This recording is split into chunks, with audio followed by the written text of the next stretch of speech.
Hey guys, welcome back to the... Bax is at... Wait. Oh, we're not at that anymore. We're at the snake chamber. Snake chamber. Cue the intro.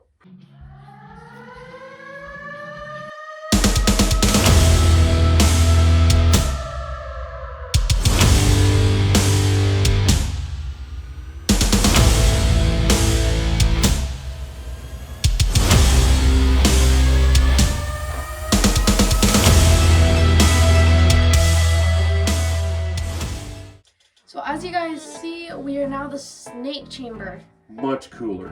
Yes. Yes, I think so.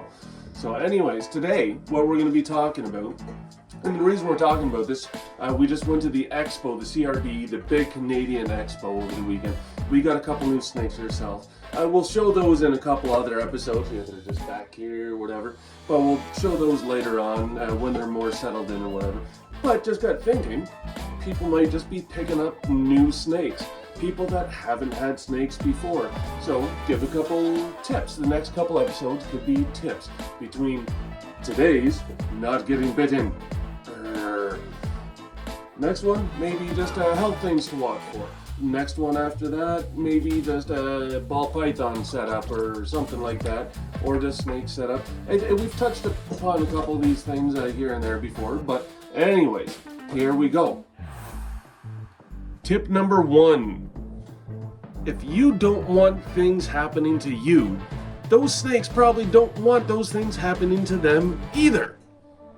So, do you want your snout booped or bonked or anything like that?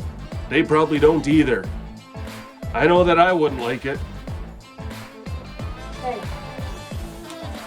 Hey! So don't boop a snake's snout or snoot. They don't like it. You know what else they don't like? They don't like being completely and totally manhandled, constricted themselves, squeezed. Like, don't hold them and go like this. Or don't bend them like that. Yeah, don't force them into shapes. Don't do things like that. They're not as flexible. Yeah, you definitely shouldn't do that. People don't like it when it happens to them. I don't like that! Ah, you bit me! I don't like that. So instead of handling your snake like that, you can control where they go. There you go. But you're not gonna direct them. Like, I can get Bruce's head here. This is Bruce. And I can go like that and do this and that. But I'm not gonna grab it, and I'm not gonna show you because I'm not gonna do it to him. He's not gonna bite. He's tame. But why would he do? Why would he do something an animal doesn't like to the animal? But like this, going that way, I could want him to go out over this way, whatever. He's just gonna do this. If we're gonna show you something that you don't do with the snake, we're gonna use that snake right behind you. Yeah. Anyway, we're not gonna use these guys because that's just not cool. So anyways, don't handle a snake like that. Okay, so I have to say something before we go any further. So if you don't know anything about an animal that you're going to get for the very first time, it's not a good idea that you're getting one. You have to learn way more about it because you don't know what it means, you won't know how to care for it, and you just don't know what you have to do. Do some learning. Learn. Go to school. Go to school. Now that we've talking about don't do what you don't want to have done to you, we're going to talk about just body language and the way they present themselves, cues they give. The most obvious one Is hissing. hissing. If they don't like something, they would hiss. Like our snake Sylvie, she She doesn't like anything. No, she doesn't like anybody. So whenever she opens, whenever I open her tub, she hisses. She lets me know, hey, I don't want to be touched. I don't want to do this. I still handle her and I still whatever. And it'd be good. And that's fine. The ball pythons are easy to manage. But She never bit anybody, but she was the snappy one. she tried to bite me. No, she hasn't. She's never actually taken me. Her sister take me. Uh-huh. But she never actually take me. So, but anyways, yeah, she's snappy. So, if you see that, there's ways to handle that. For one, you're not going to go right in at their face to pick them up or do anything like that. And we talked about that in another video. You don't go just right at their face. That's another thing that people don't like. you're like, hey, I'm like, hey, Charlie. Don't do this. Don't do that. Don't do that. Don't do that. So, but anyways, hissing, an obvious cue that you need to be aware that this snake could bite. And if you get bit after it's hissed, well, don't be surprised. Next thing is, if you see them in a super tight S formation, like, you can say that's an S right there, but it's not tight. And then you can see that he's not all tense, like he's moving around. If you, yeah, it was super tight. Yeah, it would be sort of like that, like right coiled up, and they look like a spring. They're sort of sitting there, just sort of hovering. And that's just with the ball python. Boa constrictor's sort of stance is always just sort of S up. They just like that S position. Definitely doesn't mean that they're gonna bite you. But these guys, if you see them tensed up like that and S back, then yeah, well, that's not an S position to be worried about on any level. What he's doing there, that's just him just chilling. But if you see that, then same thing. You can be ready to be getting bitten. Now, the best way, if you see any of these things happen, the best way to not get bit, if you're worried about it when those things are going on, yeah, exactly, leave them alone.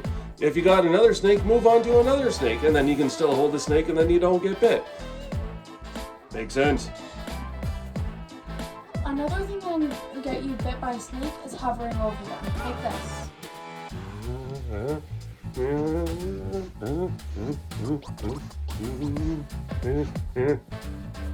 So that's what a ball python sees, or any snake sees, or any animal sees when you're going to pick something up and you don't know if you actually want to pick it up. That's what they see, and that's what predators do. They go. Yeah, they hover. They hover. So don't do it. If you're gonna pick it up, pick it up. Pick it up from behind. Don't go with the head. If it is sort of doing that S thing, whatever, just sort of distract it, going behind it. If it's all coiled up, well, if you can't get behind it, you might want to just leave it alone. Who knows? When my dad went to go grab Bruce, he had no fuss. He just reach in. He didn't hover over Bruce. He just picked him up. Yeah, like if I had something like a blood python, which will just sort of strike in any direction, and they don't give a whole lot of notice. You can use this and just like kind of distract it and push it over there and pick it up. Yeah, and you can use certain techniques, but anyways. There's a lot of snake YouTubers. They with big giant snakes. Let's see, Brian Vortex. Mm-hmm. He has big snakes. Sometimes he uses something to steer the head away from him. Yeah, he usually doesn't pick them up and take them out by their head from the terrarium. And he also just sort of goes in there and gets them. He usually doesn't hover. Feeding response, that's the next one. If your snake, if it's getting around the time when you usually feed it, and it looks like it's ready to be fed, it's got a tight S position, it's got its eyes locked on you, it might be ready for food. So at that point in time, you can tap it with something on the side to sort of get its attention, take its mind off of food, and sort of tell it, hey, I'm not here to feed you, I'm here to pick you up. Ball pythons, they get taken out of food response very easily. I haven't worked with ticks or anything like that, so I can't say. But there's other snakes as well. Once you start handling it, especially if you have a snake hook for things that might require it, that definitely could be rechecks, especially when they're in food response. But that'll tell them, hey, I'm not here to get fed, you're here to pick them up, and then they start paying attention to that. And then they're usually fine right as soon as you get them out. So, and that's the bite that you don't want, is a feeding response, right? Because that's when they grab on and hold on. But they never think people are food. So don't think that they're gonna go ahead at that. That is just not the way that goes. Be aware of your surroundings. Good tip. We're gonna talk about the times that we weren't aware of our surroundings while we were holding snakes and got bit. So here's a story of how I got bit by our boa constrictor Bernard. So I wasn't aware of my surroundings, and I accidentally flipped my sweater back and I hit him in the head and he nipped me. So he didn't like grab and hold on. It was just like that, and then he was done. He was just startled. Wasn't aware of her surroundings. True. Another time I was aware of my surroundings and actually got bit by Bernard, our big boa constrictor there. I had him out for a while at this point in time, and I was walking around the house doing... That's not how you treat snakes. No. If you do that, you'll get bit. But anyways, wasn't aware of the surroundings, so I just kept, I was doing chores, I was doing housework, and I completely sort of forgot and fluffed off that I had a boa constrictor sort of hanging off my shoulders.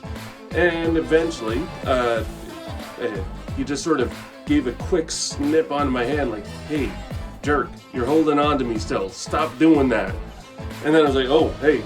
And then he was completely fine because I became aware of my surroundings.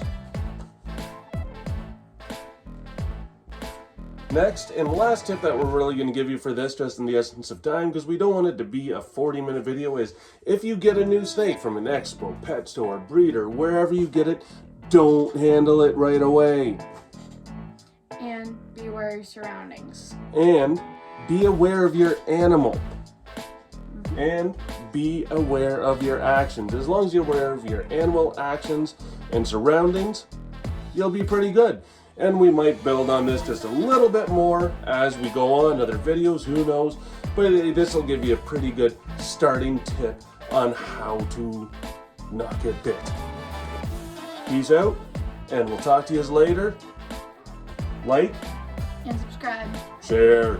We'll see you back next time in the snake chamber.